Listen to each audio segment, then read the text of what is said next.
তো আজি আহিলোঁ আমি ফ্ৰী মিটাৰ লগাব দুইজনে আহিছোঁ এয়া ফ্ৰী মিটাৰ আৰু আহিব ভালেকেইটা আছে লগাব আজি 8টা দিছে লগাব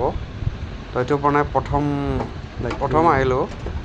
আৰু বেলেগত গৈছিলোঁ তাতে মানে ফোন ৰিচিভ কৰা নাই তাৰ কাৰণে তাৰ পৰা গুচি আহিলোঁ এইয়া ছাৰ্ভিচডাল মানে দি যায় আৰু সেই কানেকশ্যন দিব উঠিছে ওপৰত ছাৰ্ভিচডাল মানে কি এনে জোখা কৰি থৈ যায় আৰু তাৰপিছত মানে কি লাইনমেন আহি কিনে দিব লাগে কানেকশ্যনটো তাকে আহিলোঁ আমি এটা লগোৱা হ'ল ওপৰত কানেকশ্যন দিবা আছে এইটো চব ফ্ৰী মিটাৰ হয় নামটো হৈছে নিৰু কুমাৰী বৰুৱা তো ফ্ৰী মিটাৰ লগাই আছোঁ আৰু আজি এয়া তো এতিয়া ঢাকনাখন মাৰি দিব লাগে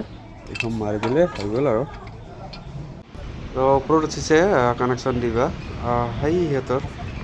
তো ইয়াতে মানে দুই ঘৰৰ একলগতে এডাল পষ্টৰ ওপৰত আৰু ইয়াতে মানে জেকতে দি গৈছে হেৰি বস্তুগিলা তো ইয়াতে কানেকশ্যন নাই এই বৰ্ডখানো ফিটিং কৰি দিছে মানে তাঁৰডাল বেলেগত আছে লাগি এনে তো লাইনটো পোৱা নাই আমি মিটাৰত দি দিলোঁ তো এই NCB তাৰে পৰা নাই ক'ৰ পৰা লাইন পাব ক'ত লাইট জ্বলিব এনেকুৱা কাম কৰে মানে কি বুলি ক'ম আৰু এই চাওকচোন চাওক তাঁৰডাল থৈ গৈছে এনে ক'ত লাইন পাব এই বাহিৰত দেখি চাওক এইটো মিটাৰত লাইন চলি আছে কিন্তু তো ভিতৰত দেখি লাইন পোৱা নাই বোলো আমাৰ মাথা নষ্ট হৈ গ'ল